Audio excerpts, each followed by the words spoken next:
Check this out guys, it's the new Lotus Emeya, an all-electric hyper GT sedan here to take on the Porsche Taycan.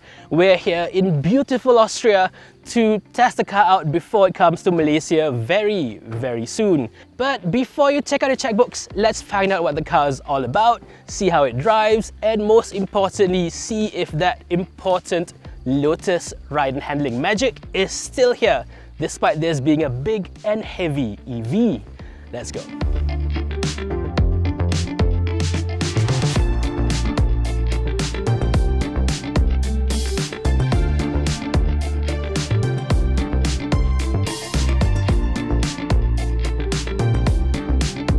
So guys, the new Lotus Emeya here in Austria. So what's the Emeya all about? This is Lotus's second all-electric vehicle after the Electra SUV. Well, technically it's the third if you also count the hypercar, which is called the Emeya. I just don't know who's coming up with these names, man. Emira, Emeya, Emeya. I think the Electra name sounds good. It fits. It's pretty much self-explanatory, but the rest of it, I mean, Emeya, don't even know what that means. But that aside, this is an all-electric sedan as I've mentioned in the beginning. This is basically a sedan version, a lowered version of the Electra SUV with a lot of similar shared components, but with its own unique styling, although the interior is largely similar as well. This rides on what Lotus says is its own platform, and apparently it has very little to do with Geely's SEA platform. It's much the same as how Volvo says its latest SPA2 architecture is not taken from Geely. So yeah, whether you want to believe that or not, that's up to you, I suppose. The platform itself is a modular EV skateboard design, and for this Emeya it has actually been stretched a little bit compared to the Electra SUV. The wheelbase is slightly longer, the battery pack has been made slightly thinner so that you can sit lower, so you can have a bit more headroom in the back as well with a lower roofline. And because of the extra length of the wheelbase, the battery pack has been made slightly longer as well. The overall capacity of the battery has dropped a bit, so now it's 102 kilowatt hours compared to 112 in the SUV. But because this is a smaller car, more aerodynamic, its range is about the same as the SUV. So best case scenario, the base car can go up to 610 kilometers on a single charge, whereas the top spec Emeya R with the full fat sticky tires, all the less aerodynamic bits and pieces, that can get just over 450 kilometers. For pricing, the Lotus Emeya starts from 555,000 ringgit in Malaysia for the base model, which is already well spec'd. That is significantly cheaper than pretty much all of its rivals, including the Porsche Taycan, the Mercedes-Benz EQS, and even the BMW i7. The Emeya S bumps it up to 643,000 ringgit, while the top Emeya R costs 777,000 ringgit. If you compare this against its competitors, I think that's amazing value.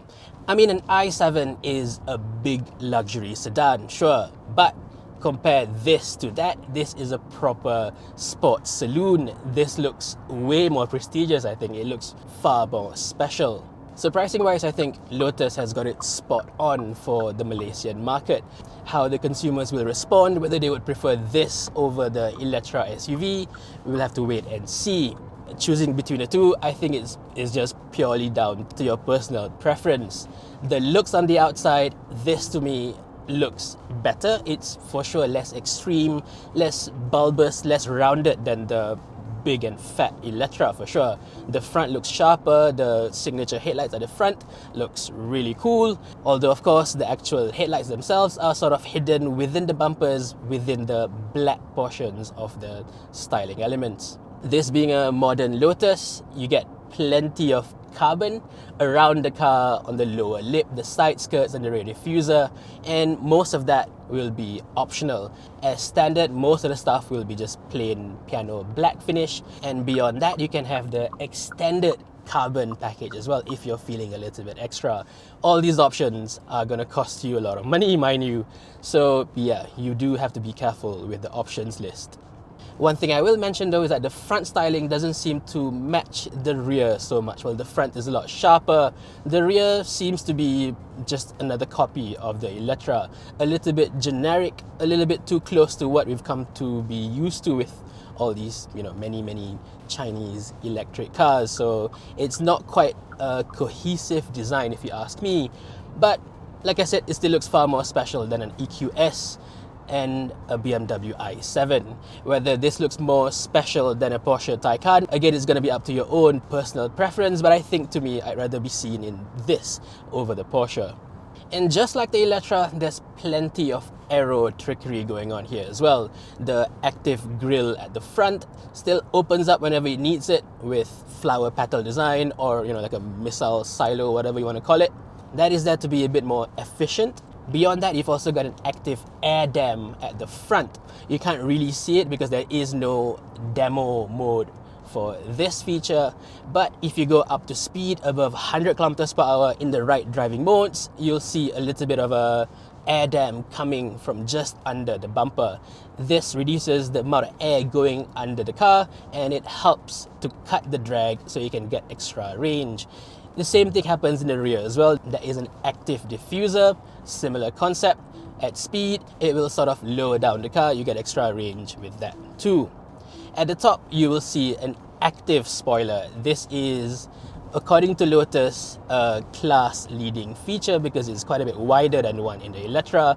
This is one of the first of its kind. It has a double plane rear spoiler. So while the top spoiler opens up, there is a secondary small spoiler that pops up below that as well. So they've done this for quite a few things. They wanted the car to look as sleek as possible when parked up. This is a Grand Tourer. This is a Lotus, not a Mitsubishi Evo. You know what I mean? But you still get the full benefits of the big wing whenever you need it. Lotus says at full pelt at 250 kilometers per hour, the rear wing alone adds up around 250 kilograms of downforce. And you know what? It's not just pure marketing, it actually works.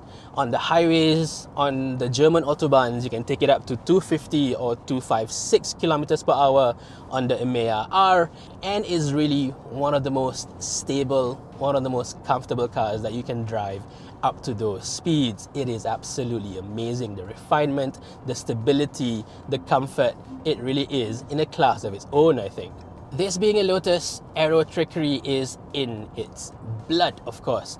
The Lotus Type 49B back in 1968 was the very first F1 car to have actual wings, as what you see on the tracks today. They were the pioneers of the wings. So yeah, this sort of follows the same lineage. What it does not follow, however, is the iconic Lotus Colin Chapman line of simplify and add lightness, because as you know, this is a big and heavy machine. They haven't told us how much it's going to weigh exactly, but it should be around 2.5 tons or so. So yeah, about 4 times the regular weight of an Elise. So yeah, this is not a lightweight car. But for that, there is a simple solution. Give it bootful of power. For the powertrains, the Emeya has got the exact same packages as the Electra. So both the base and the S gets 600 horsepower and about 700 Newton meters of torque, and can get from 0 to 100 in just under 5 seconds. The full spec Emeya R, on the other hand, gets about 900 horsepower and close to, as makes no difference, 1,000 Newton meters of torque. It can get from 0 to 100 in 2.78 seconds. Let's just call it 2.8, shall we? But now let's talk about this interior over here. Again, like I said, it's very, very similar to what we've already seen in the Electra, and that's not such a bad thing at all. The general layout, the general screen, the controls are identical between the two cars. But like I've said in my review of the Electra, it is one of the best interiors I've ever seen in my career so far. The quality over here, the perceived build quality, is top notch. It's excellent. This is a far cry from all the hand-built stuff we've seen from Lotus before. This is excellent. Having said that, the steering wheel itself, even with the Alcantara rim and all the carbon fiber bits, doesn't particularly look too sporty for me. I think a simpler 3-spoke design would have looked much better, but maybe it's just me. Do you agree with me on this? Do let me know in the comments below. Other than that, the seats are also supremely comfortable. I think they've had a bit of a talk with Volvo on this.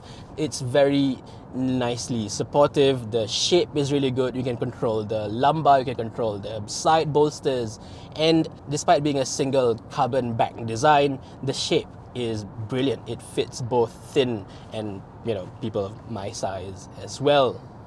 At the back, it's not so great. The space available is very impressive, but the floor is still relatively high compared to a regular non-electric vehicles. But I should mention that it is not quite as bad as a few other cars out there, like the Tesla Model S, that's terrible. The Mercedes-Benz EQS, this is slightly better. And the backrest can be adjusted a little bit so you can just slouch down so the high floor doesn't feel so apparent, even if you're sitting in the back there for a few hours. Headroom, however, is a little bit limited if you're especially tall.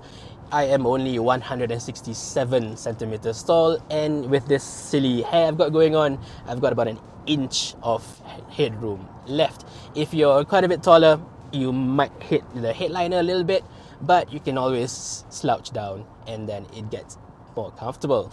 There is an option between a regular 5-seater or a 4-seater configuration, with a 4-seater having far more comfortable, more adjustable rear seats with a screen that pops out down the middle as well.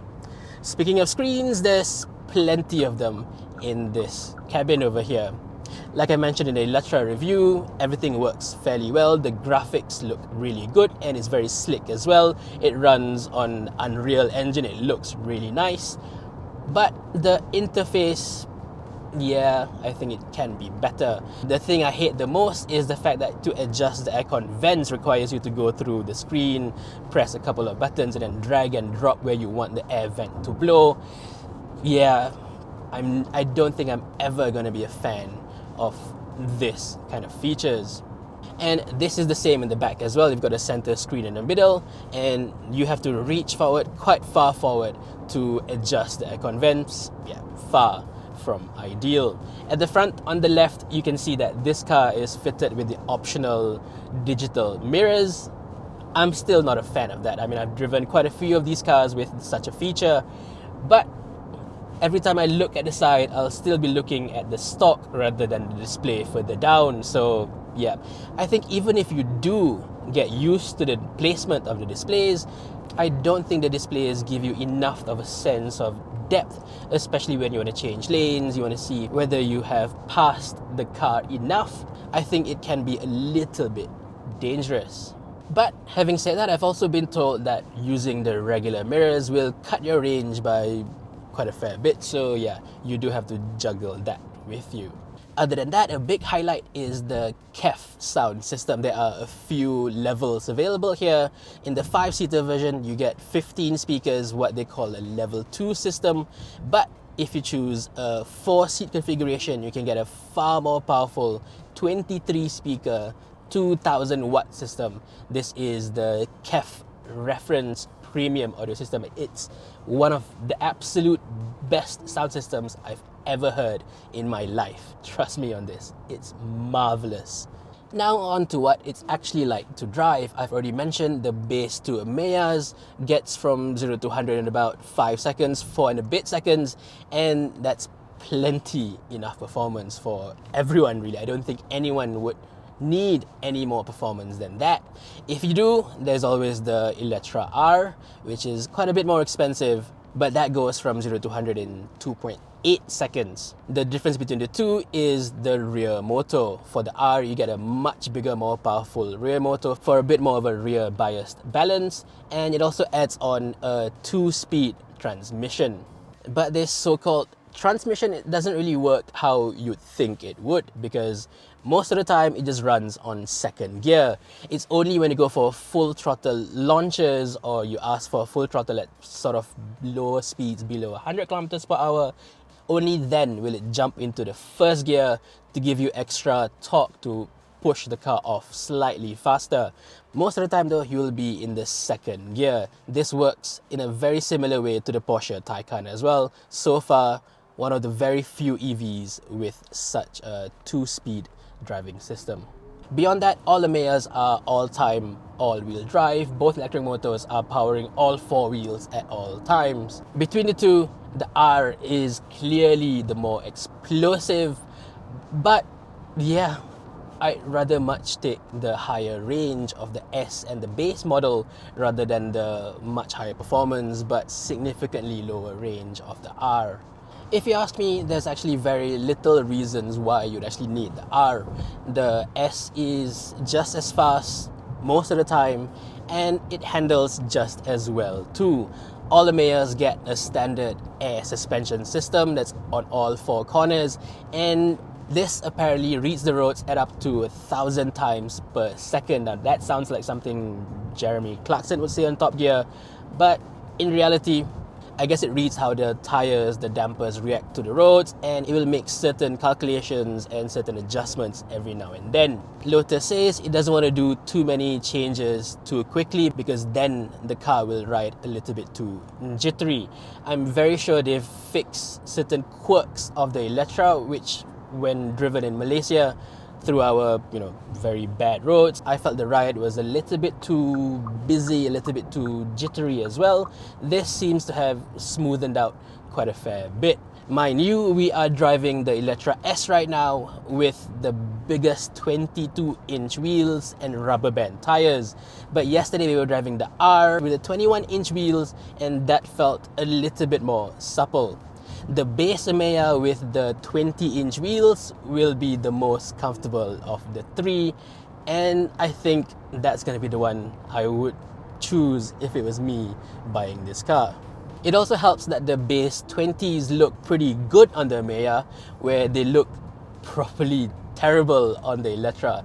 Here it doesn't look undersized at all, and even the design with a bit of an aero covers all around, it looks decent. The brakes, there are 3 different versions as well. The base car gets 4-pot calipers, moving up to the S brings you up to 6-pot calipers, while between the S and the R you can also upgrade to an optional carbon ceramic discs. These are 8-pot items.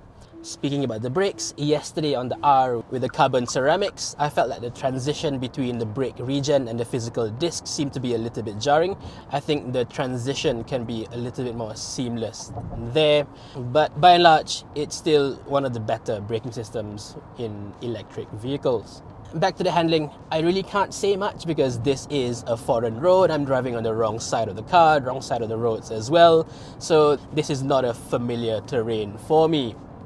But first impressions are very, very good, given that the roads over here are super smooth and even the windy bits have got very little ruts on them, little to no undulations at all.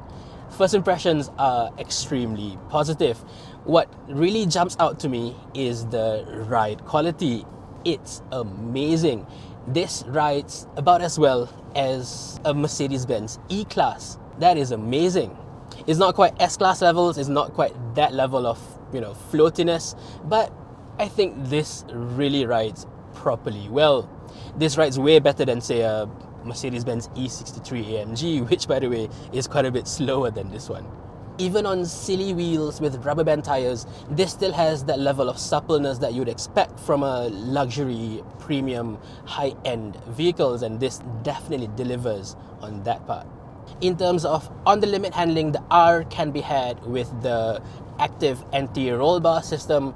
This is part of the driver's package. This adds on rear wheel steering and, like I said, active anti-roll bars on all 4 corners. This limits body roll even if you push it hard through corners, but I can't say I've driven the car hard enough to actually feel the difference. What I can say though, even on this S version without all the advanced anti-roll bar stuff, it feels really, really agile for a car of this size. There is a tiny bit of a hint of body roll as you chuck the car in, but beyond that, the car just tracks and is extremely stable. It's amazing in terms of ride and handling.